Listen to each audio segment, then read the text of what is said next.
Art doesn't always have to appear on a canvas. It can be created in the middle of nowhere. I just really wanted it to live in this kind of burnt down space and just to show like the vibrance that it can bring. Or right in front of your face. I discovered a new passion that linked between my love of painting, oil painting, and fashion design, which was makeup. It can even be so tiny that it's hard to notice. I just really enjoyed getting that detail into that small space. These women create these forms of alternative art. Hear their stories next. On the move, changing perceptions, pushing limits. Today's Africa is not framed by the past. A new generation is stepping up, embracing tradition while blazing a new path. Giving voice to unique style, connected in ways others before were not. This is where the urban pulse meets creativity and a new culture thrives. This is African Voices.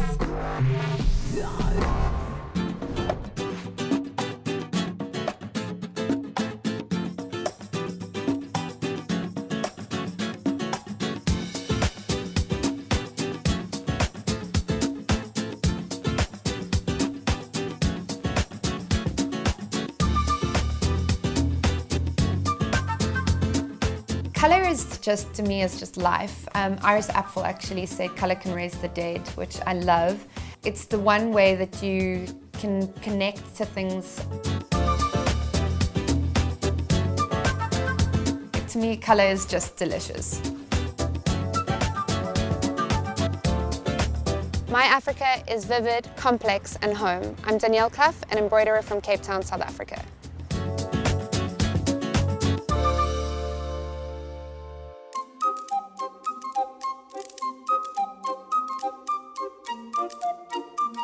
You may not have heard of Danielle Clough, but more than 120,000 people follow this artist under her Instagram handle. Fiancé Knowles is a name that I got given by a friend. It was a bit of a joke, and then I always said if I was ever going to do anything that ended up on a poster, I would go as Fiancé Knowles. And I made it my Instagram name, and then because the Instagram following kind of just happened overnight, it was too late for me to change it. But I love it, and it keeps me from taking myself too seriously. And in a digital age, the age-old art of embroidery is her chosen medium. I create artworks or crafts through thread using different surfaces, anything from metal grates to shoes, bags, recycled fabrics.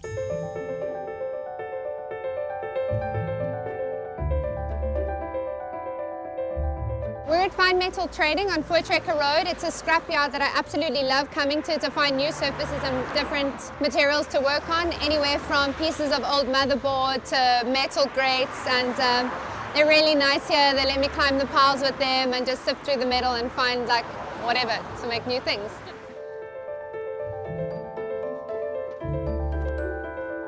We're on the mountains above Llandudno Beach. I've brought a piece that was created on a piece of scrap metal that I got from Fine Metal Trading, and I just really wanted it to live in this burnt down space and just to show like the vibrance that it can bring.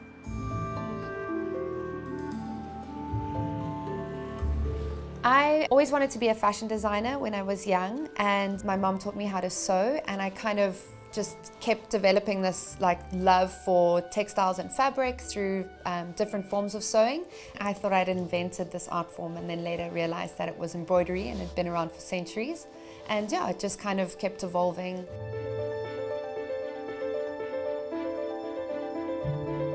In the beginning of 2016, I realized that this hobby really had potential to become a career for me when I was featured on Instagram's Search and Explore page. Within a week, my followership had grown almost 100%, and I was getting orders. I had to quit all my jobs, all my side hustles, and it became my life.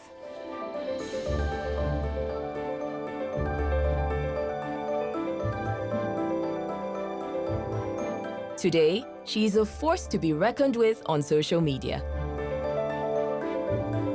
Instagram has been the main tool to my success. I kind of consider it my shop front. It's where all my orders come, is the platform for my work, and it's just kind of puts me on an international playing field where I get to speak to my audience and directly to my audience, and it cuts out all the middlemen from galleries to shops. I get a one-on-one relationship with my clients.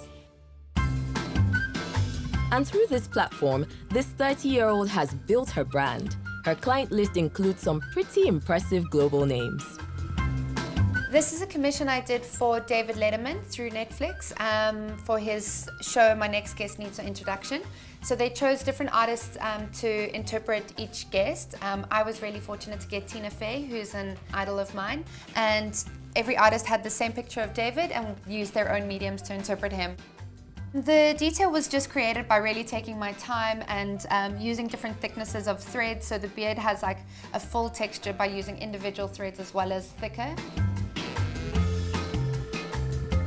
She says she's had work commissioned by Drew Barrymore, Nike, and Gucci.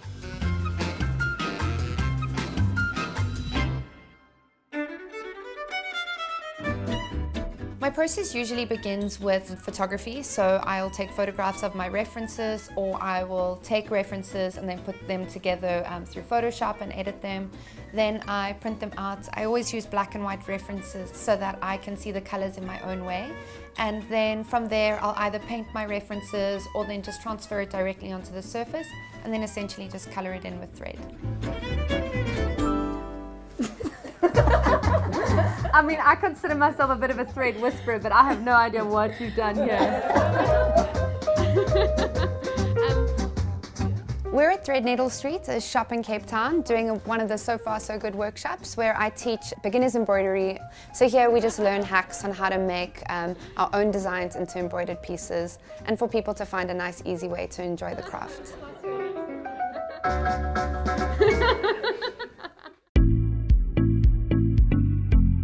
I think the thing that I bring that sets me apart is my use of color. And also the material has got a nostalgic value that people really resonate with. There's also this kind of kickback of this digital age where everything is instantaneous and disposable. So when people recognize that something takes time and patience, they really connect to it in a different way. I think internationally there's like a hunger for things that are tangible and is made with love.